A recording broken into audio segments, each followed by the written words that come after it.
ma réflexion d'aujourd'hui, et comme je le dis, je peux en avoir plein encore des réflexions, hein. C'est est-ce que les causes des femmes sont universelles? Est-ce qu'une femme, euh, parce que on dit que l'affaire Pélico change quelque chose, mais elle change rien du tout. Parce que tous les jours, j'ai affaire à des femmes, hein, qui veulent être plus mauvaises que les unes que les autres, hein. C'est ça qui est hallucinant. C'est-à-dire que il y a certaines pensées, comme je le mets dans la voix de mes mots, ça devrait être universel.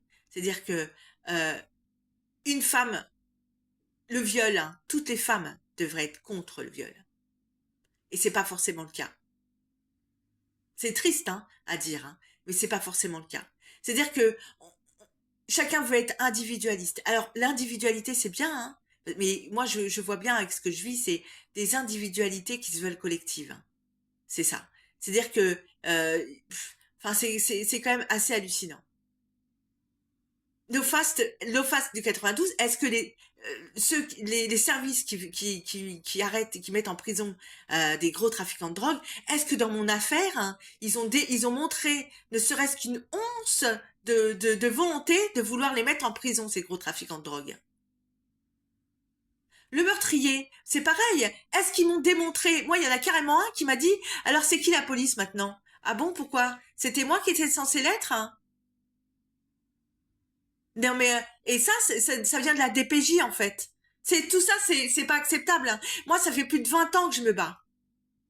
Le centre social où je vais quand j'étais en pleine amnésie, on me dit, on rigole et on me remet le nom d'une famille, hein. On me l'a dit en disant les, hein, parce que le problème venait de toute la famille et pas du nom, hein, parce que je sais très bien où ça veut m'emmener aussi. Et ils rigolent, hein. C'est-à-dire qu'ils savaient que j'étais une victime, hein, et ils ont rien fait. Ils ont préféré en rigoler. Et moi, dans mes amnésies, j'ai bien vu qu'il y avait quelque chose qui allait pas, parce que ce nom m'a dit quelque chose. Mais est-ce que vous auriez pensé, vous, en tant que personne, qu'un service social puisse avoir ce genre de comportement envers une victime et envers une personne qui vient, qui vient simplement dans leur bureau? Moi, la dernière fois que j'ai été, c'est parce que eux, ils m'ont incité à y aller. Je leur ai dit, mais moi, j'ai fait beaucoup de démarches de mon côté. Et si je ne viens plus, c'est parce que, justement, si je n'y venais plus, c'était justement parce on se foutait de ma gueule. On m'a dit, non, non, non, non, on sait que vous avez fait beaucoup de choses, on continuera vos démarches. Eh bien, mes démarches, je les fais toutes seules, hein. Parce que quand j'y étais, c'était juste pour me rentrer dans leur système. Parce que finalement, ils se mettent sur la même lignée que les trafiquants de drogue. C'est-à-dire que les trafiquants, ils n'auront pas de séquelles, ils n'auront pas de soucis. C'est-à-dire que la police ne vient pas les chercher, ne vient pas toquer à leur porte, alors que toi, quand tu frappes tout le temps, effectivement, j'ai des problèmes de cerveau, j'ai des problèmes de concentration, j'ai du mal à faire certaines choses. Et que j'ai pas envie d'aller dans un service où on se fout de ma gueule, en fait.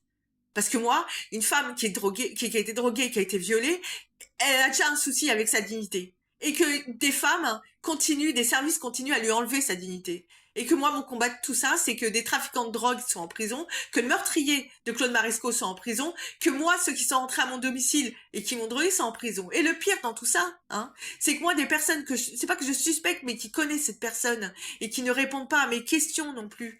Et que bon, eux ont, eux, ils ont le droit de parler. Eux, on les met pas. Il y a un endroit où on veut pas les mettre. Et eux, on veut bien leur parler. On les invite, hein. Alors que moi, je contacte des journalistes, hein, par le biais d'une plateforme professionnelle, certes, hein, mais justement, quoi de mieux dans une plateforme professionnelle pour justement être en contact avec eux et leur envoyer mon histoire. Mais il y a pas d'impact. Par contre, une personne où c'est beaucoup de choses m'interrogent et surtout que pour une chose que j'ai entendue en plus dernièrement, et ben lui on veut bien on veut bien l'inviter, on veut bien lui parler, d'expliquer d'où il vient, ce qu'il vit, ce qu'il a vécu, ses pensées, ce qu'il pense de cette société d'aujourd'hui, de demain.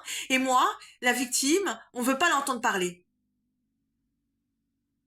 Que penseriez-vous en tant que personne? Non, c'est même pas que penseriez-vous, que pensez-vous en tant que personne?